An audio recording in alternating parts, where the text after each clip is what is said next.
What's going on? It's Friday the 13th, 2024.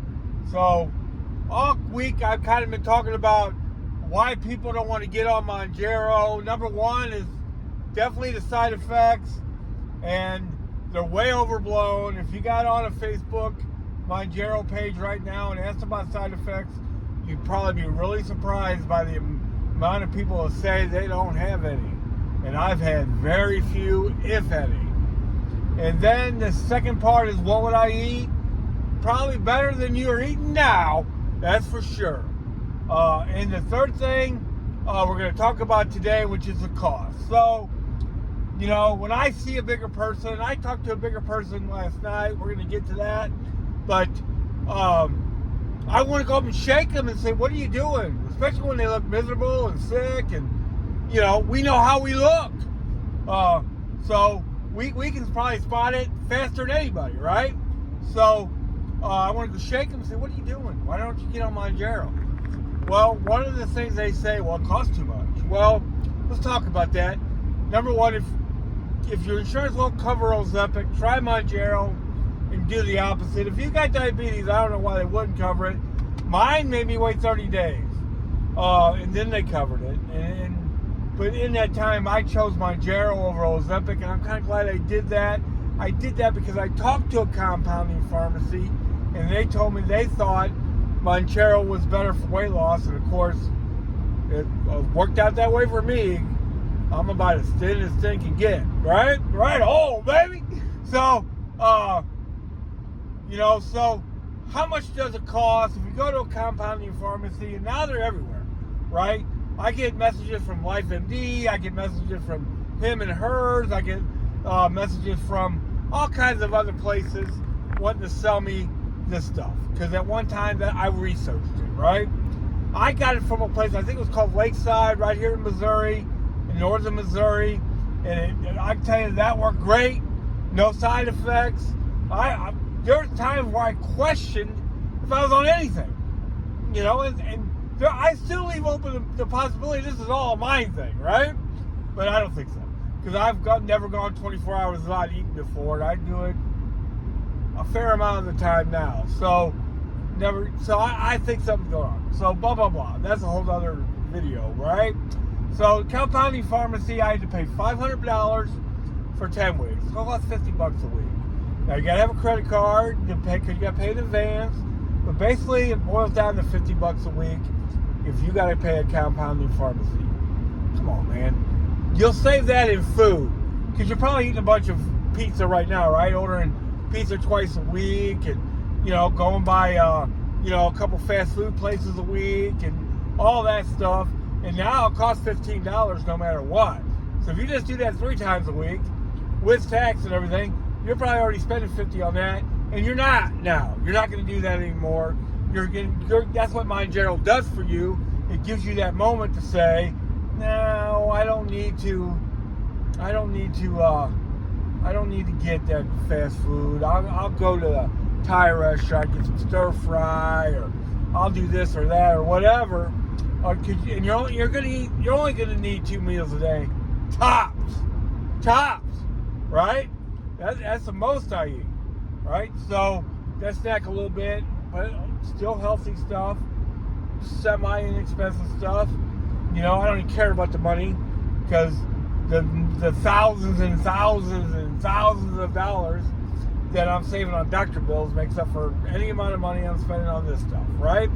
So the cost is not prohibitive at all, especially compared to us who've done everything else. Like ACG is $80 a shot, or more, way more, or thin or whatever it was, keto, all that stuff can be expensive. You know, Weight Watchers and all that stuff is usually outrageous. So $50 a week is not bad, right? So I want to talk about this guy last night. So I met him last night, and I was talking about losing weight, because, you know, that's what everybody wants to talk to me about all the time. So, because they see me, they go, God, Rob, how'd you lose all that weight? You know, that kind of deal. So this guy comes up to me and goes, I was on Ozempic. I know, he said he was on Mounjaro. He he's about ready to go on Ozempic because he didn't lose any weight on Mounjaro. And I said, but he had diabetes, and it did help him lower his AC1 score. And his AC1 score was 14. Wow. And now he's okay, I guess, because he said it did help with his diabetes. So he said he didn't lose any weight. And we talked a little bit, and the reason why he didn't lose any weight is because he didn't change his diet. He just kept eating junk food and fast food and all that. Because while Mounjaro definitely gives you the moment, it gives you the moment to say, I don't want that. You can definitely still decide to get it. I have eaten pizza once. I don't think I've ate any fast food though. Maybe one sandwich one time, a chicken sandwich, maybe. I'm not sure. So, but you can still decide to eat that. But it makes you question. It's obviously making him question, because he's like, yeah, I should have done that. Exactly what he said. That's what I should have done. I should have changed it. Now, let me say this too. Now, I've also, since January, I've lost 107 pounds since January. 106 this morning, whatever. You can 1 or 2 pounds here or there. And, we don't worry about that, especially if you're under 200, right? You started over 300, right? So, I've also walked 1 million steps since January. Probably quite a bit over 1 million. So I took this chance, right? I took this as a chance, as an opportunity to change my life, right? And I just need a little help. That's what you should use Mounjaro for. Mounjaro's not just for. This other guy was also on a bunch of other medicine. This guy I talked to last night. He's on all kinds of stuff. They still take it, right? And you go, I take this, I take that, I take this and that, and all that other stuff. And I used to take a couple other things, and I don't take that stuff anymore. I just take Mounjaro, and I'm going to take it until my insurance company stops paying for it.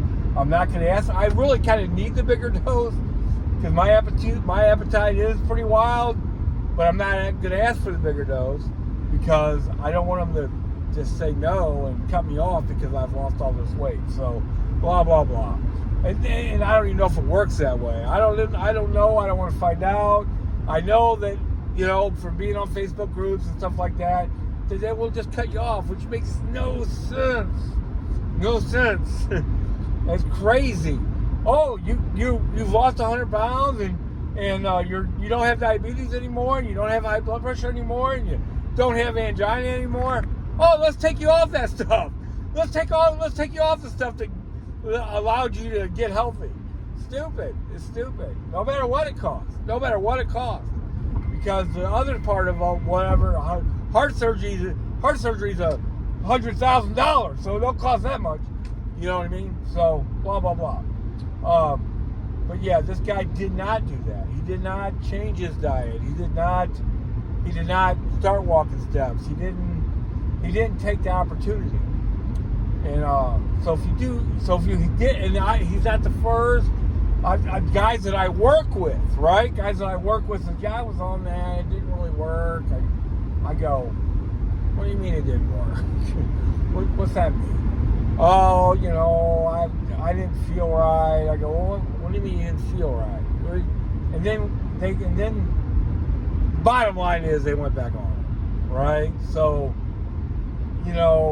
we can make excuses, right? We put these side effects on ourselves, right? I had constipation real bad. Well, that's probably because you changed your whole diet, hopefully. That's probably a good thing, eat some fruit, I got headaches. Well, maybe because you stopped drinking sugary drinks and 120 ounces of caffeine a day. That might be why you're getting headaches. You stop doing that. Hopefully, if you're drinking regular soda, you stop. Or I got a guy I work with that drinks that sweet tea, and it's just as bad. You got cut all that out. I don't drink any of that stuff. I've cut my diet soda almost to none. As I got one right now because I went to a restaurant. That's the one place I will get it. It is diet soda. What I do usually, and I talk about this a lot, is I take a cup about this size. Let me show you. A cup about that size, and I fill it up half or 3/4 with water, and fill the rest up with sparkling water. And let me tell you, it tastes just like sparkling water. No different at all. So that's what I do. I've upped my water intake by 20 times. You know, but yeah, don't worry about the cost, and yeah, look to change your life. Don't keep doing the same stuff you've been doing. Don't just lower your AC1 score. That's one thing. This guy's on 20 other things. You know, stop. You gotta stop.